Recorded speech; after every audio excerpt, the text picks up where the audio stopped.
बागेश्वर धाम वाले महाराज के पास क्या कोई ईश्वरीय ताकत है?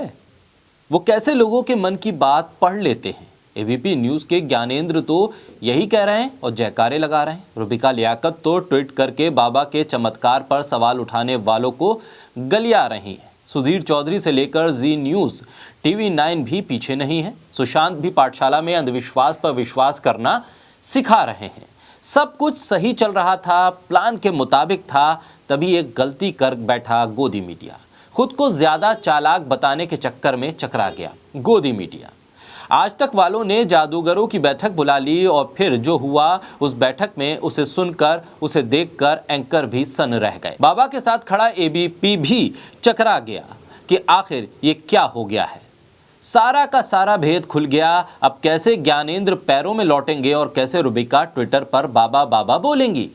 बोलता हिंदुस्तान पर मैं हूं आपके साथ मिर्जा शाकिर अली बेग। बागेश्वर धाम महाराज धीरेन्द्र कृष्ण शास्त्री आजकल सुर्खियों में बने हुए हैं, जिनके मुरीद आम लोगों के साथ साथ बड़े राजनीतिक दलों के नेता भी हैं।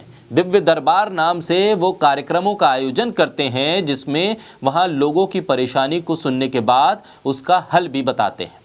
ये दावा करते हैं कि लोगों की अर्जी को वो भगवान हनुमान के पास लगाते हैं और वहीं से जवाब आता है। उनसे कई बार लोग अपनी परेशानी को पूछ भी नहीं पाते हैं, उससे पहले ही वो सवाल और निवारण बता देते हैं। इसके बाद वहां मौजूद लोग उनके जयकारे लगाने लगते हैं। इसके बारे में बाबा बताते हैं कि जब मैं गद्दी पर नहीं बैठता हूं तो एक साधारण इंसान रहता हूं। गद्दी पर बैठने के बाद भगवान बालाजी और हनुमान जी से जो आदेश मिलते हैं उसी के हिसाब से पुर्जी पर लिख देता हूं। भगवान हनुमान के पास अर्जी लगाने सहित धीरेन्द्र कृष्ण शास्त्री के कुछ और भी दावे हैं जिस पर लोग भरोसा करते हैं।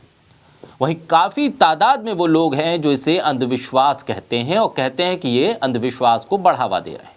धीरेन्द्र शास्त्री की तरह ही मैजिशियन सुहानी शाह ने भी लोगों की मन की बात जानने का दावा कर दिया, जिसको लेकर उन्होंने कहा है कि ये ट्रिक है जिसके जरिए हम जानते हैं कि आपके दिल में क्या है। देश के बड़े मेंटलिस्ट सुहानी शाह की चर्चा अब शुरू हो गई है। बागेश्वर धाम वाले बाबा के चर्चा में आने के बाद से वो कई टीवी चैनल्स पर बागेश्वर धाम वाले बाबा की तरह दूसरों के मन की बात पढ़ने का दावा कर चुकी हैं और दिखा चुकी हैं। आज तक पर सुहानी ने एंकर के मन की बात को पढ़ा तो सब चौंक गए।